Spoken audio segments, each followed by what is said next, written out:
Hey guys, how's it going? Twiggs here. We're going to be checking out the Azur Promilia trailer because this has been a highly anticipated gacha game coming up in the gacha space. I'm assuming it's a gacha game. I've been hearing that it's a gacha game. So we'll take a look at it, see what it has to bring to the table. So hit that like in.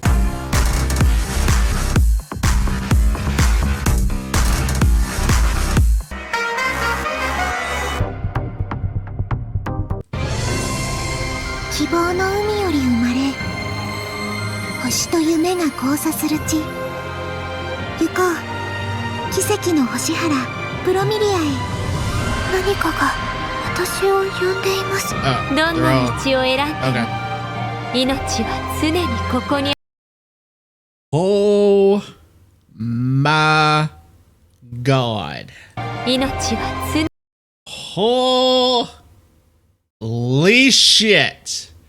That is a really cool looking staff. I really dig that staff. That is a really pretty staff, and her elf ears. Yeah, that's pretty nice. Those are some pretty nice things. Yep.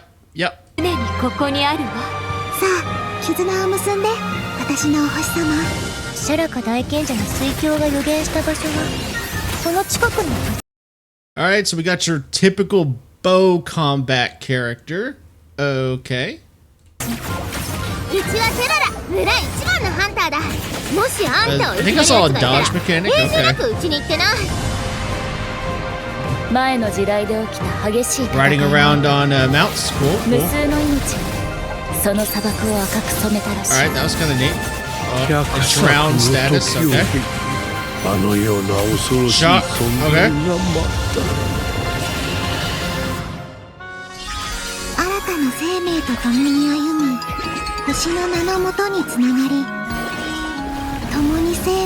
Alright, was that basically a system, a mechanic that is similar to the Echo system in Wuthering Waves?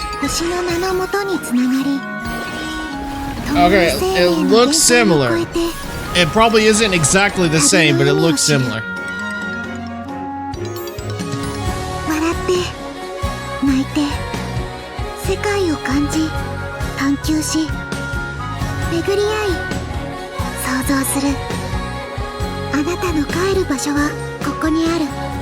Alright, we got a farming stuff.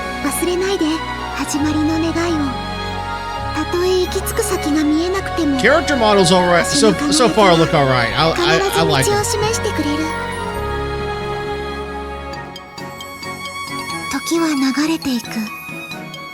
Alright, yeah, there is definitely going to be like a farming, something similar to like you see in, it's coming to me. Survival games.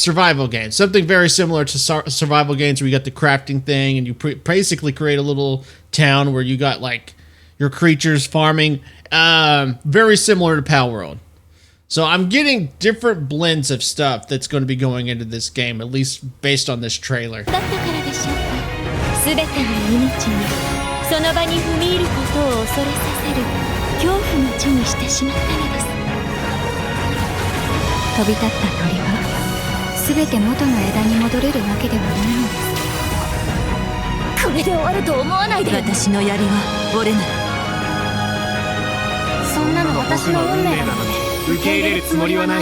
Azur Promilia.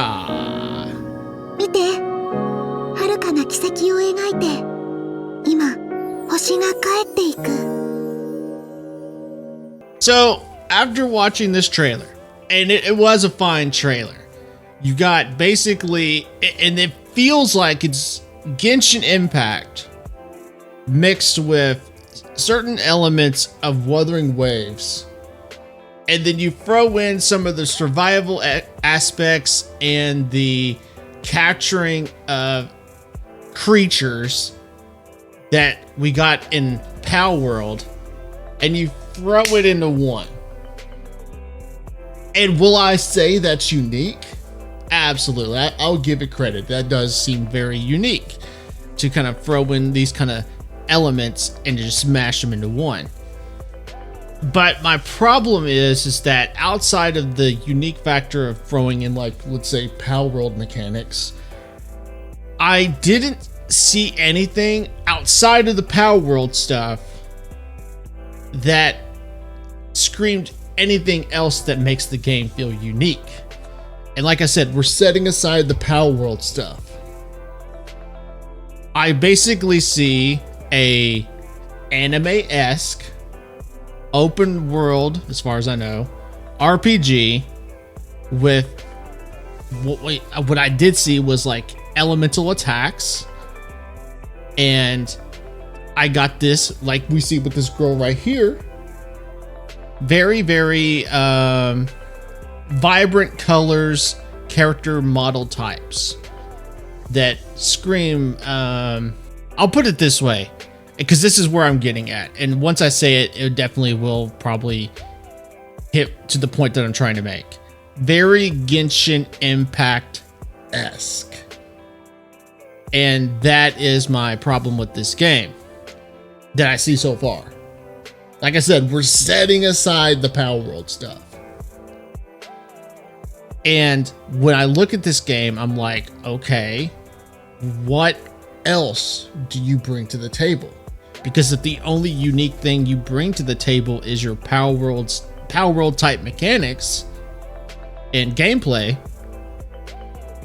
what else am I getting from this game that I'm not already getting from Genshin Impact, or at the very least, Wuthering Waves? Because what did Wuthering Waves bring to the table? Wuthering Waves brought in the unique ecosystem. Wuthering Waves brought in the more mature vibes with its character models and its world. And it also kind of has different type of gameplay. It's not exactly the same type of gameplay that you get in Genshin Impact. Now, do I think that Wuthering Waves could do more to set itself apart from Genshin Impact? 100%, I think it could. But it does at least do enough to set itself apart from Genshin Impact. In this game, all I'm seeing is the Pal World gameplay. So basically what I'm getting at is that this game does look like it's going to be interesting. This game does look like it has some stuff that it's bringing to the table to set itself apart from Genshin Impact.